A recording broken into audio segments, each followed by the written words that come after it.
Hi friends, நெஞ்சத்தை கில்லாதே சீரியலில் நாளைக்கான episode ப்ரோமோவில் என்ன நடக்க போகுதுன்னா, ரேணுகா பாட்டிக்கிட்ட என்ன மாப்பிள்ளை கொஞ்சம் குண்டு, ஆனால் அவரோட மனசு அவரை விட பெருசுன்னு சொல்ல அதை கேட்டு கௌதம் சந்தோஷப்படுறாரு.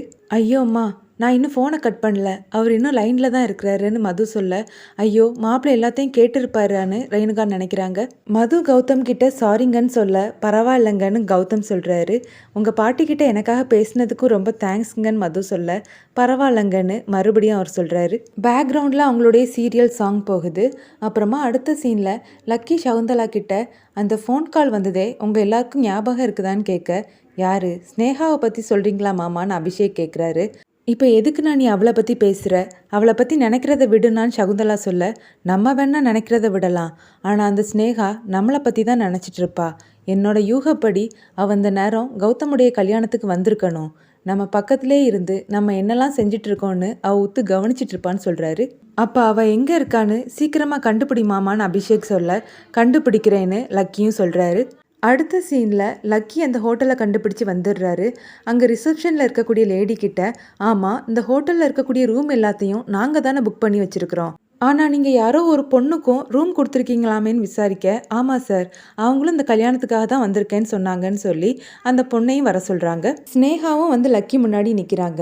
லக்கி ஸ்னேகாவை பார்த்து, நான் வருவேன் நீ நினச்சி பார்த்துருக்க மாட்டலன்னு கேட்க, நீ வருவேன்னு எனக்கு தெரியும், அதனால தானே கௌதம் அரேஞ்ச் பண்ணியிருக்க இந்த ஹோட்டல்லையே நான் ரூம் போட்டிருக்கேன்னு அவங்க சொல்கிறாங்க. இப்போ எதுக்காக நீங்கள் வந்திருக்கேன்னு லக்கி கேட்க, நான் எதுக்காக வந்திருக்கேன்னு உனக்கே நல்லாவே தெரியுமேன்னு ஸ்னேகா சொல்ல, இங்கே பார், கௌதமுடைய வாழ்க்கையில் மறுபடியும் நுழையலான்னு நீ ஆசைப்படாத, அது நடக்காதுன்னு லக்கி சொல்ல, அதையும் பார்த்துடலாம், நான் கண்டிப்பாக கௌதமை பார்த்து பேச தான் போகிறேன்னு ஸ்னேகா சொல்ல, கௌதம் கூட பேச ட்ரை பண்ணாத, அப்புறமா பின் விளைவுகள் ஜாஸ்தியாக இருக்கும்னு லக்கி சொல்ல, என்ன மிரட்டுறியா, நான் பயப்படக்கூடியவளாக இருந்தால் இங்கே வந்திருக்கவே மாட்டேன், நாங்கள் தங்கியிருக்கும் போதே உனக்கு தெரியலை, நிச்சயமாக நான் கௌதமை பார்த்து பேசுவேன்னு ஸ்னேகா சொல்கிறாங்க. கொஞ்சம் பழசை நினச்சிப்பாரு, அப்போ பயம் தன்னால் வரும்னு சொல்லிட்டு லக்கி அங்கேருந்து போகிறாங்க. கௌதமோட வீட்டுக்கு மது வீட்டிலேருந்து எல்லாருமே வராங்க. கூடவே பிங்கி பாட்டியும் வராங்க. இவங்க யாருன்னு சகுந்தலா கேட்க, இது என்னோட அம்மா, பேரு பிங்கின்னு ரேணுகா இன்ட்ரடியூஸ் பண்ணுறாங்க. அங்கே என்ன சத்தம்னு கேட்டுட்டே அகிலாண்டேஸ்வரி வர்றாங்க. இவங்க யாருன்னு ரேணுகா கேட்க, இவங்க தான் கௌதமோட பாட்டி, இவங்க பேர் அகிலாண்டேஸ்வரி, இந்த வீட்டில் இவங்க வச்சது தான் சட்டம்னு லக்கி சொல்ல, எங்கள் வீட்டில் நான் வச்சது தான் சட்டம்னு பிங்கி பாட்டி சொல்கிறாங்க. அகிலாண்டேஸ்வரி பாட்டியும் பிங்கி பாட்டியும் ஒருத்தருக்கு ஒருத்தர் பார்த்து முறைச்சிக்கிறாங்க. அப்புறமா எல்லாரும் வீட்டுக்குள்ளே போகிறாங்க. மாப்பிள்ளை வீடு ஒரு சைடும் பொண்ணு வீடு ஒரு சைடும் உட்காந்துருக்காங்க. ஏதோ சாஸ்திரம் பண்ணணும்னு சொன்னீங்களே, உங்கள் கேள்விகளை கேளுங்கன்னு பாட்டி சொல்ல, பிங்கி பாட்டி அவங்களோட முதல் கேள்வியை கேட்குறாங்க.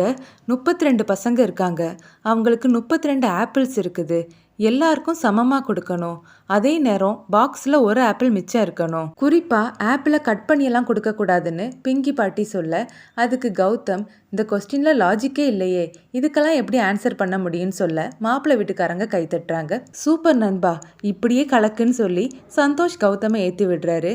நீங்கள் சொன்னதுக்கு இது பதில் இல்லைன்னு பிங்கி சொல்ல, அப்போ பதில் தான் என்னன்னு கௌதம் கேட்குறாரு. 31 பசங்களுக்கு 31 ஆப்பிளை எடுத்து கொடுக்குறோம், கடைசி ஆப்பிளை ஒரு பாக்ஸில் வச்சு கொடுத்தாச்சுதுன்னா 32 ஆப்பிளும் சமமாக அந்த பசங்களுக்கு போய் சேர்ந்துடும், அதே நேரம் பாக்ஸில் ஒரு ஆப்பிள் இருந்தது மாதிரி இருக்கும், சிம்பிளான ஆன்சரை உங்களால் பண்ண முடியலேன்னு பிங்கி சொல்ல, இந்த பாட்டி இப்படி ஒரு ஆன்சரை வச்சிருக்கோன்னு நம்ம நினைக்கலையே நண்பான்னு சந்தோஷ் சொல்கிறாரு. அடுத்த கேள்வியா, வருஷத்தில் 28 நாட்கள் இருக்கக்கூடிய மாதம் எதுன்னு பிங்கி பாட்டி கேட்க, இது ரொம்ப சிம்பிள், பிப்ரவரி மாதம்தான்னு கௌதம் சொல்கிறாரு. இதுவும் தப்பு, எல்லா மாதத்துலேயுமே 28 நாள் இருக்க தானே செய்யும்னு பிங்கி பாட்டி கேட்க, சரிதானேன்னு சந்தோஷம் சொல்கிறாரு. சரி, இது வரைக்கும் நீங்கள் கேள்விகளை கேட்டாச்சுது, இனிமேல் நான் கேட்குறேன்னு அகிலாண்டேஸ்வரி சொல்ல, இது எங்கள் வீட்டோட வழக்கம், நீங்கள் எதுக்காக கேள்விகள் கேட்கணும்னு பிங்கி பாட்டி சொல்கிறாங்க. நாங்களும் பொண்ணு கொடுக்க தானே செய்கிறோம், அதனால கேள்விகளை கேட்க தான் செய்வோன்னு சொல்லிட்டு அகிலாண்டேஸ்வரி மதுமிதாவை பார்த்து, ஏமா நீ இந்த வீட்டுக்கு தானே வாழ போகிற, உனக்கு அசைவம் சமைக்க தெரியுமான்னு கேட்க மதுமிதா முழிக்கிறாங்க. என் பேரனுக்கு கேப்பக்களியும் சிக்கன் குருமாவும் பிடிக்கும், உனக்கு சமைக்க தெரியுமான்னு கேட்க மதுமிதா அமைதியாக இருக்காங்க. என்னம்மா பதிலை சொல்லுன்னு கேட்க, நான் சைவங்கன்னு சொல்கிறாங்க. புருஷனுக்கு எது பிடிக்குதோ அதை சமைச்சு கொடுக்க பழகிக்கணும். இதை கூட உன் பாட்டியால் உனக்கு சொல்லித்தர முடியல. ஆனால் கேள்விகள் மட்டும் கேட்க வந்துட்டாங்களான்னு அகிலாண்டேஸ்வரி சொல்ல பிங்கி பாட்டி முறைச்சி பார்க்குறாங்க. அப்போ சந்தோஷ் எல்லார்கிட்டையும் வாங்க நம்ம எல்லாரும் புடவையும் நகையும் போய் பார்க்கலான்னு சொல்லி கூப்பிட நான் இன்னும் கேள்வியை முடிக்கலையேன்னு பிங்கி பாட்டி சொல்கிறாங்க. அம்மா நீ கேட்டது வரைக்கும் போதுமா, தேவையில்லாத பிரச்சனைகளை உருவாக்காதம்மான்னு சொல்லி ரேணுகா கூட்டிகிட்டு போகிறாங்க. அப்புறமா எல்லாரும் நகைகளை பார்த்துட்டு இருக்காங்க. அபிஷேக் அதித்தியே பார்த்துட்டு இருக்காங்க. இதை கவனிச்ச மாமா, என்னடா அவன் நகையை பார்க்குறா, நீ எதை பார்த்துட்டு இருக்கன்னு கேட்க, போ மாமான்னு அபிஷேக் சொல்கிறாரு.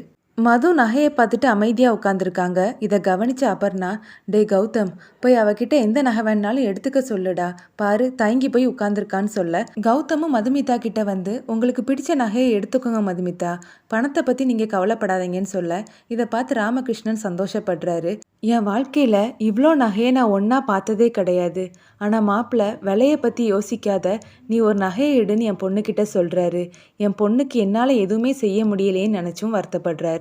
உனக்கு பிடிச்ச நகையை நீ எடுத்துக்கோமா, இது எல்லாமே என் பேரனுடைய சம்பாத்தியம், அதனால இது உனக்கும் சொந்தமானதுன்னு அகிலாண்டேஸ்வரி சொல்ல அபிஷேக்கும் சகுந்தலாவும் ஒருத்தருக்கு ஒருத்தர் பார்த்துக்கிறாங்க. அப்புறமா சகுந்தலா, ஆமாம் மது உனக்கு பிடிச்ச நகையை எடுத்துக்கோன்னு சொல்லி ஒரு நகையை எடுத்து கொடுக்குறாங்க. அடுத்ததாக புடவை செலக்ட் பண்ண போகிறாங்க. ஒரு பாட்டியை எடுத்தது இன்னொரு பாட்டிக்கு பிடிக்க மாட்டேங்குது. 2 பேரும் மாறி மாறி குறை சொல்கிறாங்க. அதை கவனித்த மதுமிதா, இங்கே பாருங்க பிங்கிம்மா, நீங்கள் மாயாவுக்கு புடவை எடுங்க, அவங்க எனக்கு புடவை எடுத்து தரட்டும்னு சொல்கிறாங்க. அதை கேட்டு அகிலாண்டேஸ்வரி பாட்டி சந்தோஷப்படுறாங்க.